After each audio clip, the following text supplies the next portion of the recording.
Assalamualaikum warahmatullahi wabarakatuh. Pernahkah Anda membayangkan jejak Nabi kuno tersembunyi di balik reruntuhan tembok besar Cina? Di video kali ini, kita akan mengungkap misteri penemuan makam yang diduga milik Nabi Zulkifli, temuan yang mengguncang dunia arkeologi dan spiritual. Tonton sampai akhir untuk melihat bukti dan kontroversinya.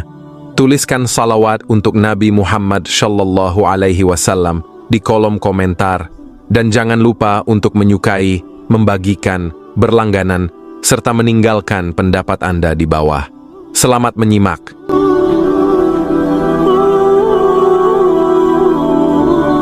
Pada awal bulan April tahun 2025, tim restorasi yang tengah bekerja di bagian utara Provinsi Hebei, Tiongkok, menemukan sebuah struktur bawah tanah yang tersembunyi di balik puing-puing akibat tanah longsor, dekat dengan tembok besar Cina.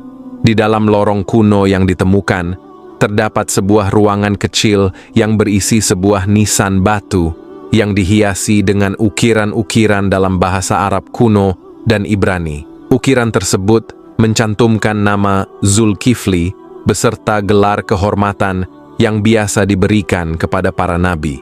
Tak jauh dari lokasi makam tersebut, ditemukan pula perkamen kuno yang memuat tulisan religius, simbol-simbol keagamaan dari Timur Tengah, kaligrafi Arab di dinding lorong, bahkan potongan ayat Al-Quran serta syair-syair Arab klasik yang menyebutkan nabi dari Barat.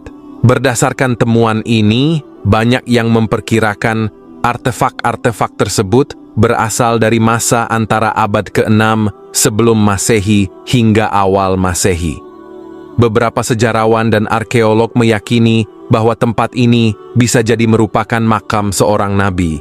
Namun ada juga teori yang menyebutkan bahwa makam ini milik Said Ajal Syams al-Din Omar, seorang tokoh muslim dari dinasti Yuan pada abad ke-13. Lalu, apakah makam yang ditemukan di balik reruntuhan tembok besar Cina ini benar-benar tempat peristirahatan Nabi Zulkifli alaihi salam?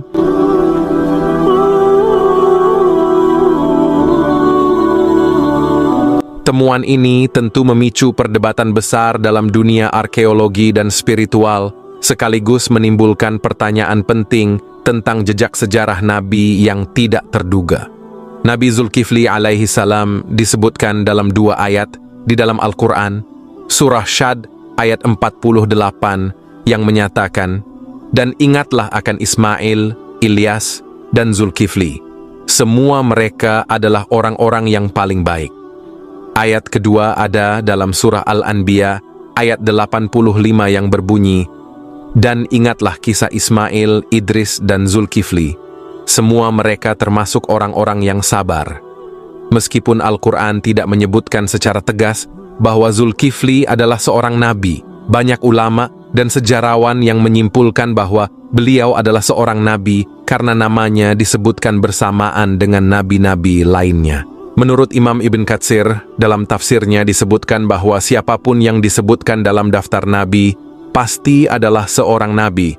Namun ada juga pendapat dari Imam Ibnu Jarir At-Tabari yang berargumen bahwa Zulkifli bukanlah seorang nabi, melainkan seorang hamba yang saleh dan adil. Nama asli Zulkifli menurut kitab Ibnu Katsir adalah Bashar, putra dari Nabi Ayub alaihi salam. Zulkifli hidup pada sekitar abad ke-6 hingga ke-5 sebelum Masehi dan diutus kepada kaum Arami atau Amuri yang tinggal di wilayah Damaskus, Suriah, dan Yordania. Pada suatu waktu, Nabi Ilyasa alaihi salam yang merupakan nabi dan raja merasa sudah tua dan ingin mencari penerus yang adil untuk menggantikannya. Ia mengumpulkan rakyatnya dan mengajukan 3 syarat berat untuk siapapun yang bersedia menjadi penggantinya. Syarat tersebut adalah berpuasa di siang hari, salat malam, dan tidak pernah marah seumur hidup. Meskipun syaratnya berat, seorang pemuda bernama Bashar berani mengajukan diri, dan setelah 3 kali menawarkan diri, akhirnya Nabi Ilyasa alaihi salam menerima Bashar sebagai penggantinya. Bashar kemudian mendapatkan gelar Zulkifli, yang berarti yang memiliki kemampuan.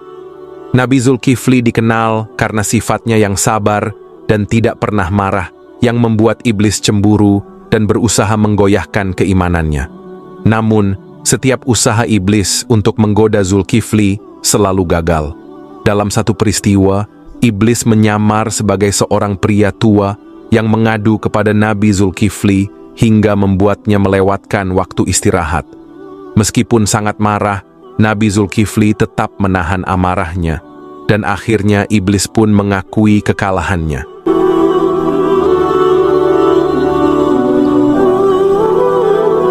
Mukjizat Nabi Zulkifli yang dikenal adalah doanya yang selalu dikabulkan Allah.